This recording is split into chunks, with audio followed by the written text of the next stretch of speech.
மக்கள் இயக்கமாக திரண்டிருக்கக்கூடிய ரசிகர்கள் தமிழ்நாடு முழுக்க இருக்கக்கூடிய வெவ்வேறு ஊர்களில் தற்போது இனிப்பு வழங்கி பட்டாசு வெடித்து தங்கள் மகிழ்ச்சியை வெளிப்படுத்திய வண்ணம் இருக்கிறார்கள். அதே நேரத்தில் சற்று நேரத்திற்கு முன்னதாக தேர்தல் ஆணையத்திற்கு சென்று அந்த அரசியல் கட்சி பதிவு தொடர்பான நடைமுறைகளை மேற்கொண்டார் புசி ஆனந்த். தற்போது அதிமுக செய்தி தொடர்பாளர் திரு வைகைச்செல்வன் பேசலாம். சார் வணக்கம்.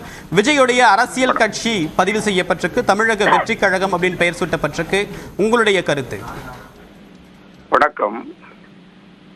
கட்சி யாரு வேண்டுமானாலும் தொடங்கலாம், அது எல்லோருக்கும் உரிமை இருக்கிறது. அதற்கு பெயர்தான் ஜனநாயகம் என்று பெயர். ஆனால் அது எந்த அளவுக்கு மக்களுக்கு தொண்டாற்றுகிறது என்பதை வைத்துத்தான் மக்கள் அந்த இயக்கத்திற்கு ஆதரவு தருவார்கள். ஒரு நடிகராக அரசியல் தலைவராக உயர்ந்து உலக அரசியல் வரலாற்றில் ஒரு நீக்கமர நிறைந்த தலைவராக மக்கள் மனதில் இன்றும் நிலைத்த தலைவராக இருக்கிறவர் புரட்சி தலைவர் எம்ஜிஆர் அவர்கள்.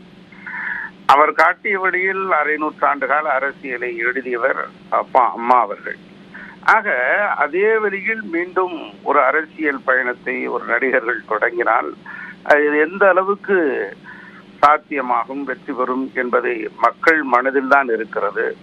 ஆகவே மக்களுக்கு தொண்டாற்றி அவர்களுக்கு சேவை செய்து உளப்பூர்வமாக அர்ப்பணிப்புணர்வோடு பணியாற்றினால்தான் உயர்வு என்பது அவர்கள் கொடுக்கின்ற ஒரு செய்தியாக இருக்கிறது, பாடமாக இருக்கிறது. போக போக பார்க்கலாம்.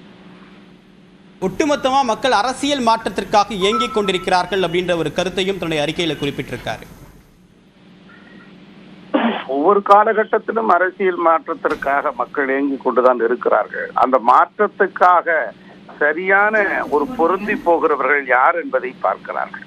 அந்த வகையில்தான் தொடர்ந்து மக்களுக்கு பணியாற்றியவர்களுக்கு ஆதரவு தந்து கொண்டிருக்கிறார்களே தவிர புதிதாக வருகிறவர்களுக்கு அல்ல. ஆகவே மக்கள் மனதில் யார் இருக்கிறார்கள் என்பது போக போக தெரிய வரும். அடுத்த சட்டமன்ற தேர்தல் தான் உங்களுடைய இலக்கு. 2026 நாங்கள் ஆட்சியை பிடிப்போம் அப்படின்ற நம்பிக்கையா அதிமுக இருக்கக்கூடிய நிலையில விஜயுடைய அரசியல் வருகை அதிமுகவுக்கு தாக்கத்தை ஏற்படுத்துமா? அண்ணா திராவிட முன்னேற்ற கழகம் 7 முறை ஆட்சியில் இருந்த இயக்கம், இந்த எதிர்கட்சியாக பயணித்துக் கொண்டிருக்கிற இயக்கம். 2 கோடி தொண்டர்கள் இந்த எடப்பாடியார் பக்கம் நிற்கிறார்கள். ஒரு கட்டமைப்போடு இயங்கிக் கொண்டிருக்கிற அனைத்து இந்திய அண்ணா திராவிட முன்னேற்ற கழகத்தை இன்று வந்திருக்கக்கூடிய புதிய கட்சிகள் அந்த கட்டமைப்பை எளிதில் உடைத்து விட முடியாது, சிதைத்து விட முடியாது. அது வலுவான ஒரு கட்டமைப்பாக, ஒரு வலுவான ஆலமரமாக இருக்கிறது அண்ணா திராவிட முன்னேற்ற கழகம். அதனால் எந்த பாதிப்பும் ஏற்படாது.